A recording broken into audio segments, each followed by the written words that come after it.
Welcome back to my channel, Bake Cuisine.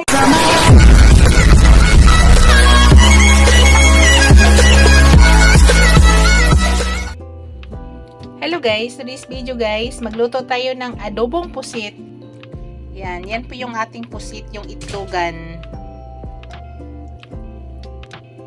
Yan. Hindi lang yan malalaki guys, maliliit lang siya. So, ang bilis lang yan lutuin guys. Ito po yung ilagay natin guys. Gusto namin guys, medyo spicy, kaya maglagay kami ng siling haba. Ayan, maglagay tayo ng onion, garlic, at maglagay ako guys ng luya. Optional lang yung luya guys ha, sa adobong pusit. Nasa inyo kung ayaw nyo maglagay. Yan, gagamit tayo ng mantika, tapos gagamit tayo ng suka, light soy sauce, at saka black pepper. So, no need to maglagay na tayo ng asin guys.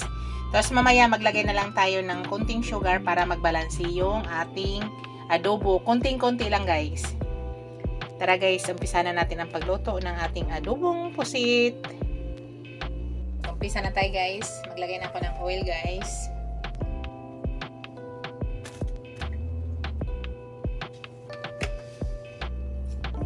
Unahin ko yung luya.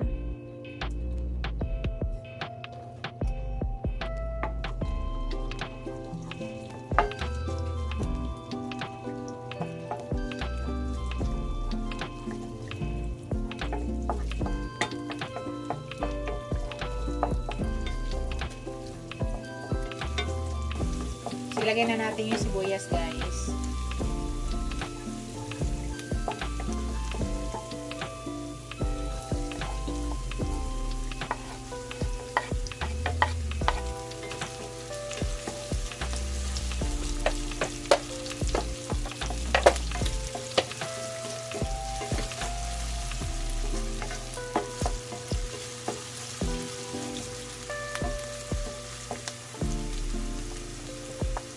Bawang at saka siling haba ipagsama na natin.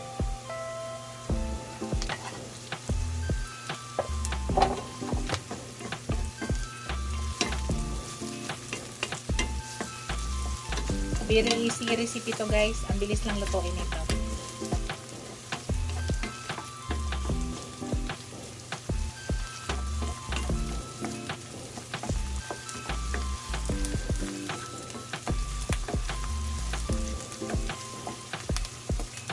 Ilagay na natin yung pusit guys. Pusit itlogan yan.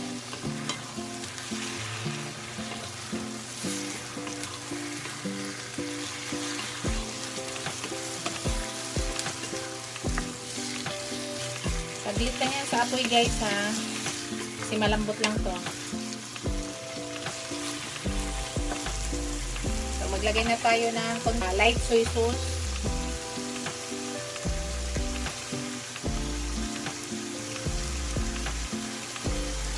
Brown black pepper.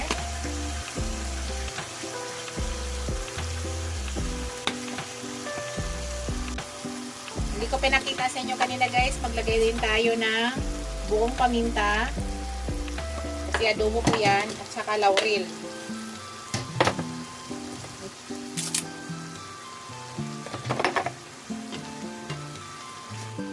Maya-maya lalagyan natin ng suka, maya-maya guys.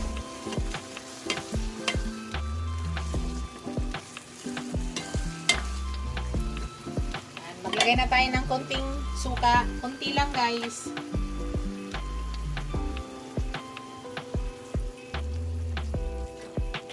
So, hayaan lang muna natin yan. Maglagay tayo ng sugar guys. Mix lang natin. So, yan. Nagkaroon siya ng sariling tubig guys. Tayo lang muna natin.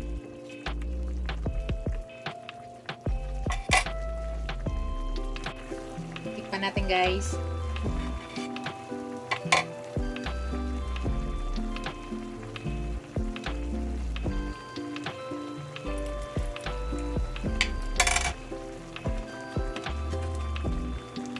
Tama na sa lasa.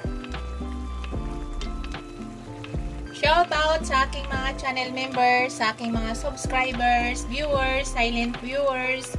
Maraming salamat guys sa walang sawang suporta sa aking channel. sa aking asawa nga nasa Riyadh ngayon. Hello, Daddy. I miss you, Daddy.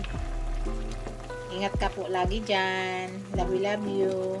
Ito na po yung guys, yung aking finished product. Luto na po yan. Thank you for watching guys. Don't forget to like, comment, share, and subscribe to my channel. See you in my next video guys. God bless us all. Ingat po lahat guys. Bye!